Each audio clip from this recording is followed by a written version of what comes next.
Ladies and gentlemen, Tucker Carlson just absolutely blew the lid off of everything that's going on with Ukraine and Vladimir Zelensky. By now, I'm sure you've all seen Zelensky's catastrophic outburst at his meeting yesterday in the Oval Office with President Trump and Vice President J.D. Vance. And as a result of that outburst, negotiations are completely on ice and all aid to Ukraine has now been frozen.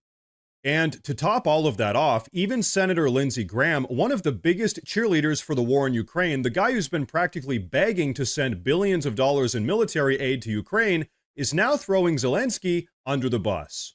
And if you haven't seen that clip, take a look. President Trump was in a very good mood last night. Somebody asked me, am I embarrassed about Trump? I have never been more proud of the president. I was very proud of J.D. Vance, standing up for our country. We want to be helpful. What I saw in the Oval Office was disrespectful, and I don't know if we can ever do business with Zelensky again. Folks, given Lindsey Graham's long-standing relationship with Zelensky, what we just saw is astounding.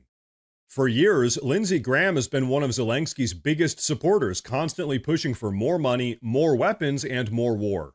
But even he's had enough. And why? Because this entire situation is falling apart. Ukraine is losing the war, the billions of dollars we've sent them are gone, and now we're just left with the consequences, a destabilized region, a deeper economic crisis, and a massive geopolitical mess that the US should have never been involved in to begin with. And so that brings us to Tucker Carlson, who just got done laying everything out perfectly. In fact, let's go ahead and take a look at what Tucker Carlson himself had to say about all of this. One of the most striking things about yesterday's Zelensky press conference was Lindsey Graham's reaction to it. The two are old friends, but Graham disavowed him within the hour. This was more than just transactional disloyalty, it was scapegoating. Lindsey Graham knows what's coming. Over the past 3 years, with the tacit support of its Western patrons, the Ukrainian government has committed a remarkable number of serious crimes. The Ukrainians sold huge quantities of American weapons on the international black market at 20 cents on the dollar. These weapons are now in the hands of armed groups around the world, including Hamas, the Mexican drug cartels, and the forces now controlling Syria. God knows what the Ukrainians have done with the pathogens in American biolabs in their country. Even the US intelligence agencies aren't sure. The Ukrainians have also murdered a number of people in various countries in political assassinations and tried to murder others, including American journalists and a European head of state. This is all true, and it's all going to come out at some point. Better to start blaming it on Zelensky now. And so, folks, there you have it.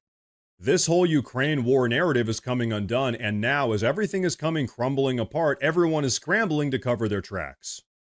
But listen, folks, all of this stuff, none of it should be surprising.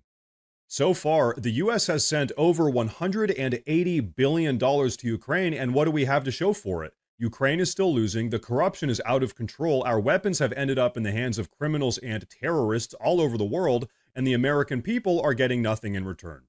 But here's the worst part. This never-ending war in eastern Ukraine is creating long-term consequences that will haunt all of us for years. Right now, around 15 million Ukrainian refugees are scattered across Europe and North America, creating massive economic burdens on countries that are already struggling.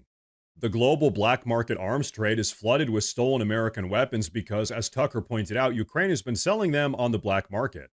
And right now, because no one prior to President Trump has made a serious concerted effort to de-escalate things with Russia, we're closer than ever to World War III. And for what? To prop up Zelensky?